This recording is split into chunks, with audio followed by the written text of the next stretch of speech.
Productivity in business requires your time. And if you can devise ways to free up your time capital, you can live a more balanced life. And as an entrepreneur, the introduction of AI or artificial intelligence has been a real game changer. In fact, according to our friends at Forbes, more than 64% of today's entrepreneurs believe that using AI will help them significantly increase their level of productivity, which in turn will give them their time freedom back to do more of the things they enjoy. And furthermore, Forbes also reports that more than a quarter of companies are adopting AI practices to compensate for a labor shortage. Therefore, without a doubt, it's fair to say that the future of business will have a significant AI component. Laura Bowers has spent the better part of 20 years in the field of project management and helping businesses become more productive.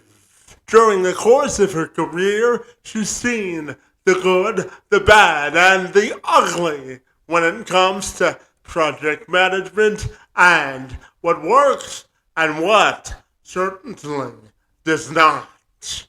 With this intellectual knowledge now in her back pocket, Bowers took the information she gained and developed an AI-powered approach to implementing project management and productivity hacks using her B.O.S.S method. As the CEO and founder of B.O.S.S, one of her favorite things to do is help to make project management simpler for the overburdened and overwhelmed entrepreneur, hoping for them to feel the impacts of great leadership at all levels of their business. And Bowers joined me this week to tell me more.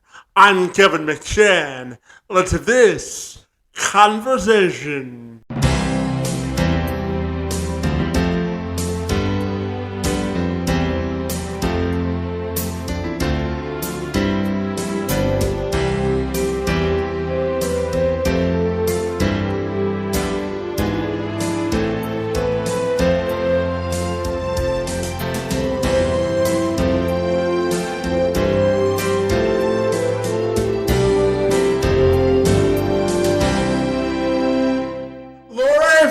I'll take a moment to welcome you to the program, and I'm super excited about your journey in both project management and leadership. Great to see you this morning, and thank you for a few minutes.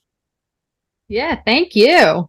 Absolutely. Now, Laura, I know that you've spent quite some time in the field of project management and leadership, and you're the CEO of your own company. So I'm wondering if we can start our conversation by you telling me about B.O.S.S, which is the company you lead, and what makes it so fabulous. Yeah, so the B.O.S.S, I launched this company because I have learned so much throughout the years of what works and what doesn't. And I really wanted to take that out to more companies and have a bigger impact. So that's what drove kind of the decision to make this leap.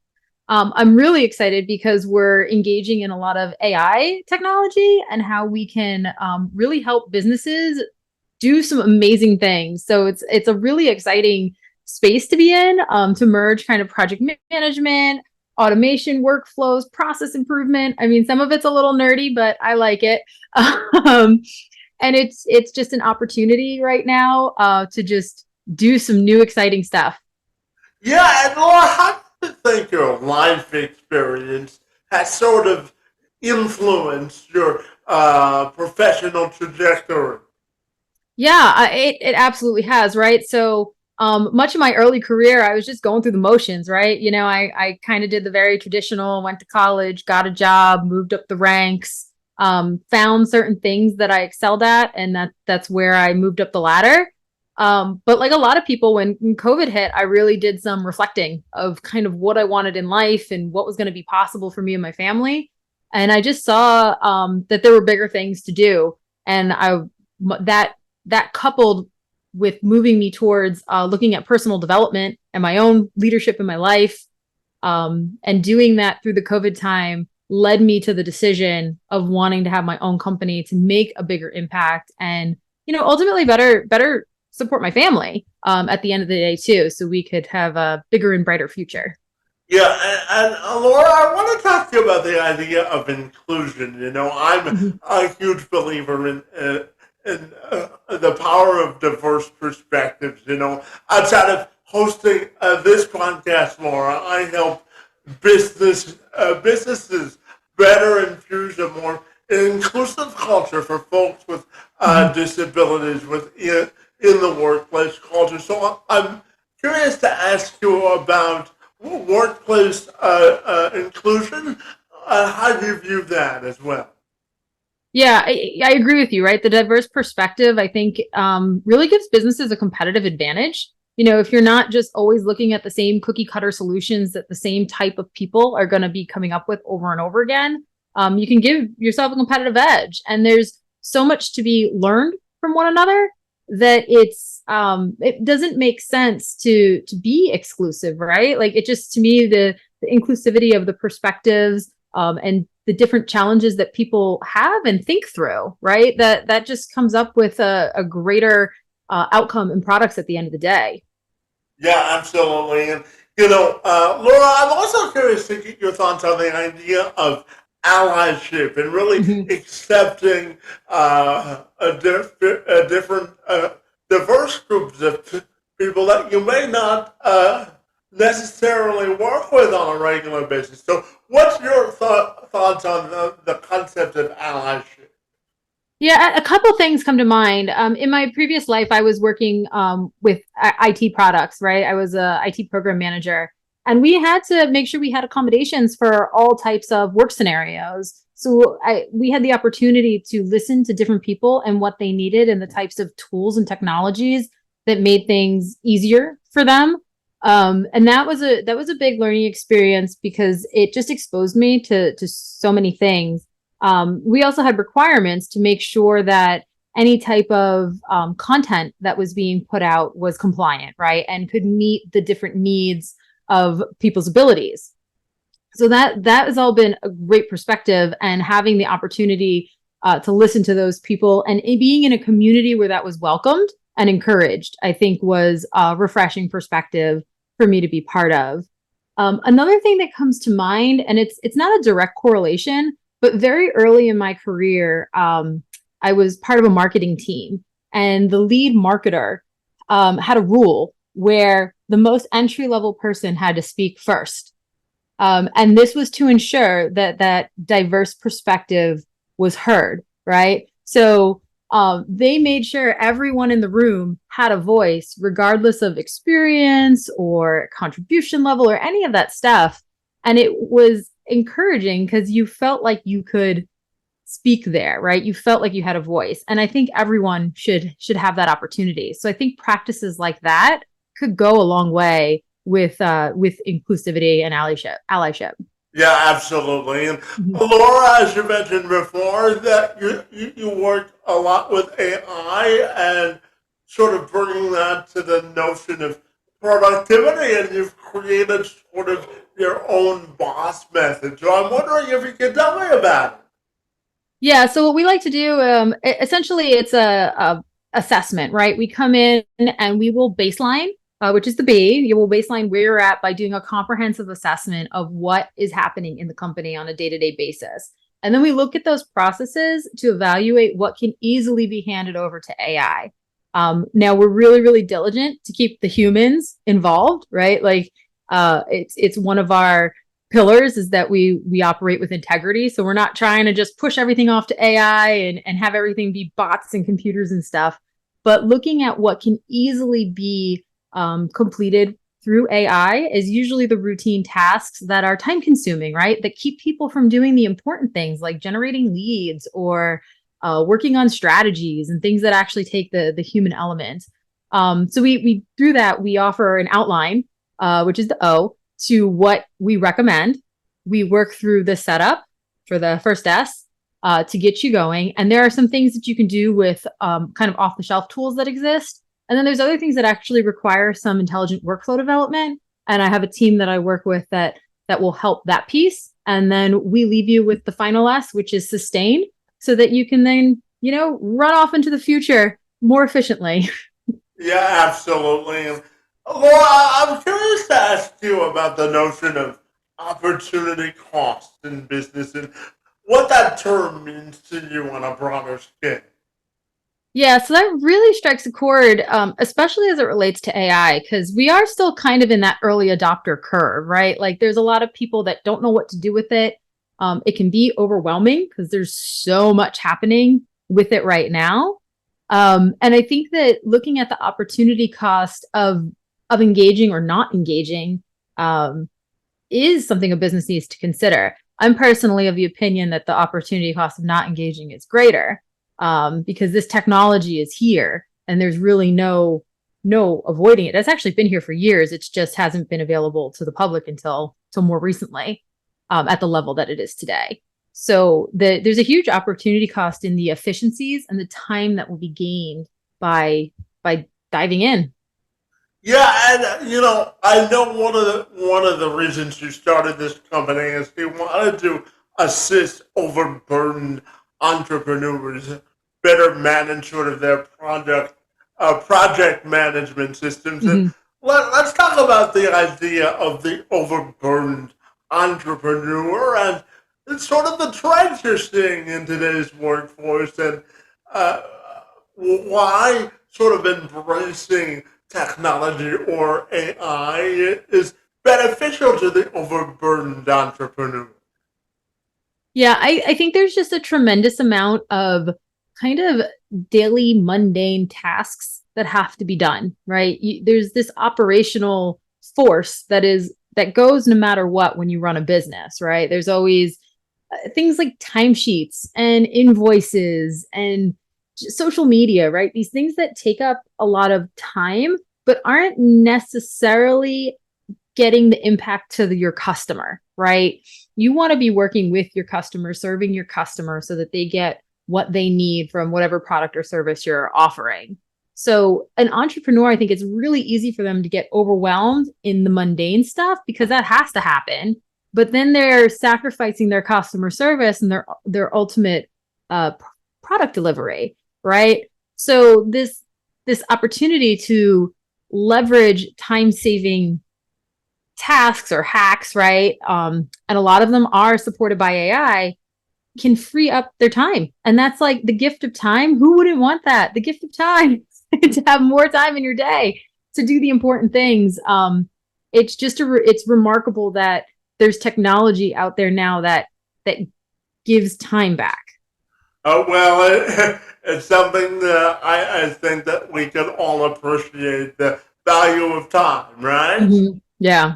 Absolutely. And Laura, tell me, how do you define great leadership, both in business and in life? What do you think great leadership looks like?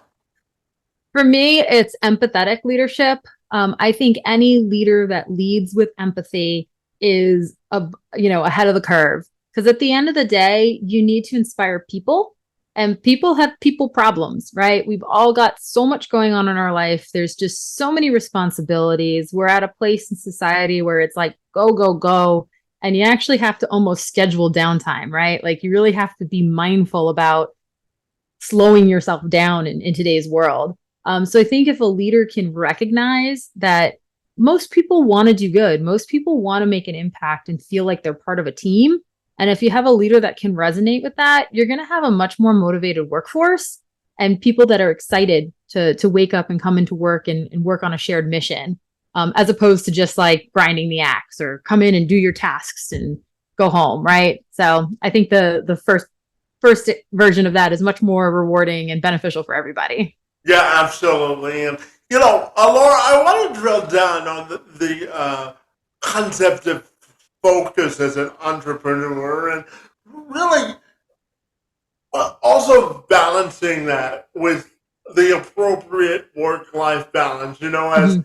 a first-time entrepreneur, a lot of people struggle with the idea of relinquishing control Mhm. because they want their business to represent a certain brand or something like that. So talk to me about the importance of entrepreneurial focus and really balancing that between getting the appropriate work-life balance as well. What are your thoughts there? Mhm.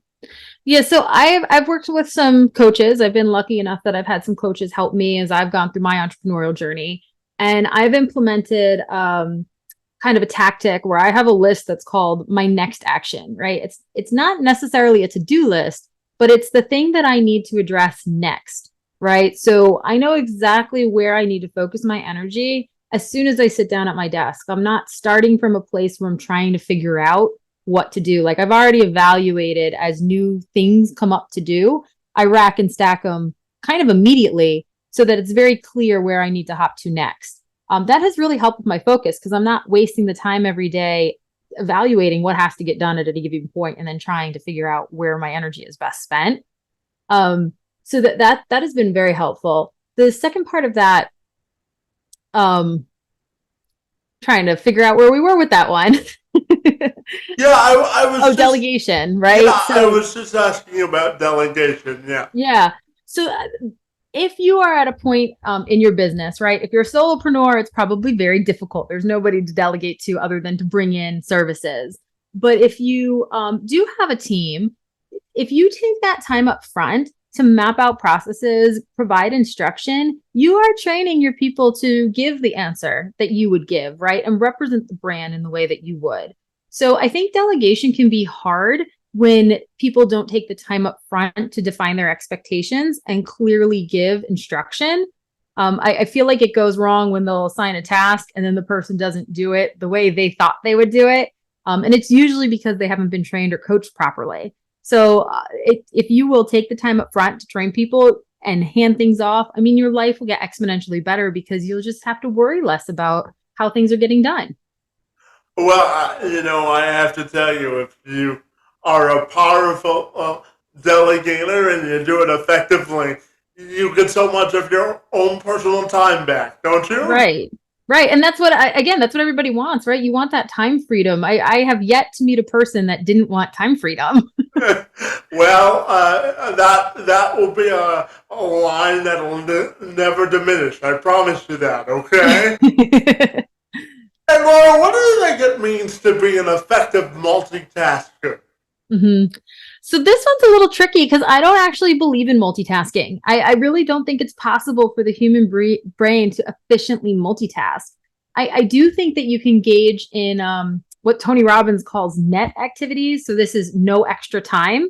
So like while I'm driving, I can also listen to a podcast, right? Because those two things don't conflict with each other. But if you're on your computer trying to check email and attend a meeting, there's no way you're fully engaged in both. Like your brain is just going to be either focusing on an email response or it's going to be focusing on the meeting content, not both. So I think that there's some harsh realities here of what the human capacity actually is and recognizing that you have to schedule your day out to focus on what's important. Because if you do both, you're going to kind of do them half-assed, right? You're not going to do them well.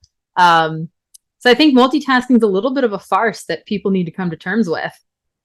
Yeah, and in terms of managing emotional intelligence as a business owner, no matter how successful of a business person you are, we're all going to experience adversity at some point. So, Mhm. talk to me about the importance of managing sort of the emotional roller coaster of business and how important do you think that is? Yeah. Well, first off, it's critically important because when you do get faced with adversity, it can knock you down if you're not careful. And hopefully you get back up. That's the goal, right? Is to always get back up. But that can be challenging. It could really put some setbacks in your life. So something that's really helped me is just reframing what I get out of a setback. So instead of dwelling on the negative of whatever the situation is, whether you get fired or who knows, right? What the negative situation is. It's what did that actually give me, right? What are the lessons in that adversity? Why am I, more equipped for future problems or have more skill sets as a result of dealing with these things? And, you know, whether you like it or not, it's these setbacks in life that really shape us into the people we become over time. Yeah, indeed. And Laura, I'm curious to ask you from a female perspective, how do you think women continue to change the conversation of progress in business? hmm I think it's an aspect of inclusivity, right? It's a perspective that we bring to the table. We process information differently. We look at problems differently. We have, great capacity to shift gears quite a bit. I mean, many of us are mothers or managing households, right? So it's like this processor, right? I feel like the female processor is a little bit different than the male processor.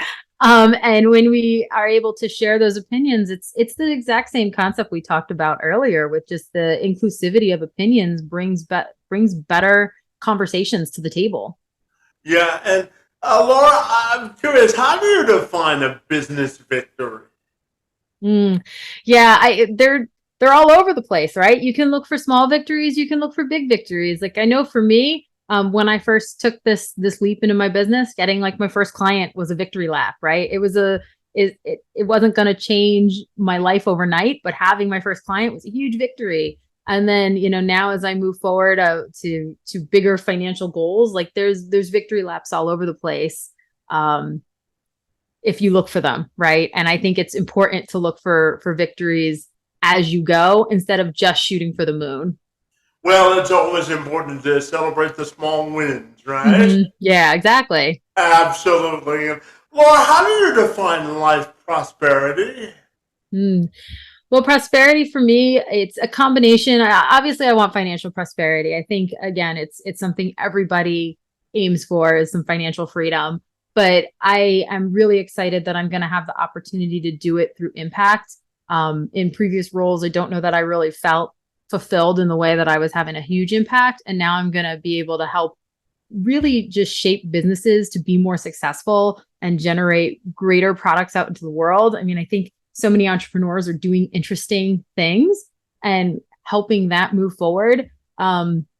It gives me a motivation that you just can't explain, right? It's intrinsic to want to get up and just do more.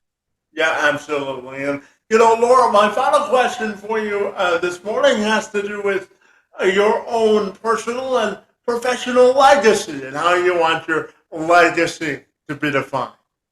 Yeah, I think what would be a huge compliment for me is that after people work with me and my company, that they grateful, right? That they leave saying like, "Oh my gosh, thank goodness we did that. We've had a positive experience and it's had a positive impact on us."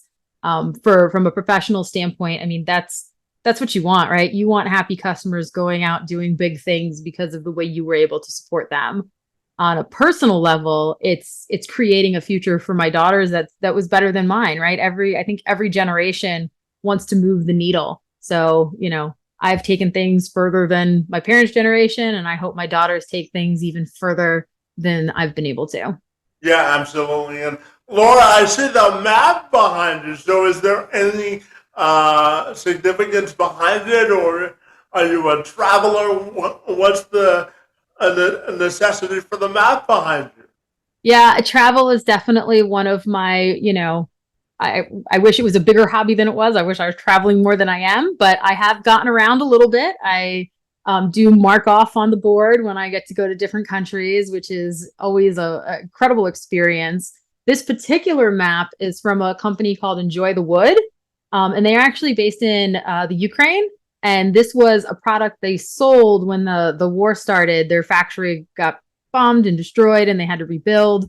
So this particular purchase was to help support their rebuild. So, I have been trying to make a conscious effort to spend my money better as I get older, right? Making sure I'm using it at companies and products that are having impact. And this was definitely aligned with that. Well, having financial smarts is something I think we all can take a lesson or two from, right? Yeah. Absolutely. And Laura, finally tell me, if people want to get connected with you, what's the best way they can do that? Yeah, the absolute best way, you can find us at thepmoboss.com. And we are also searchable on LinkedIn by the PMO Boss. Those are the two places we're most active.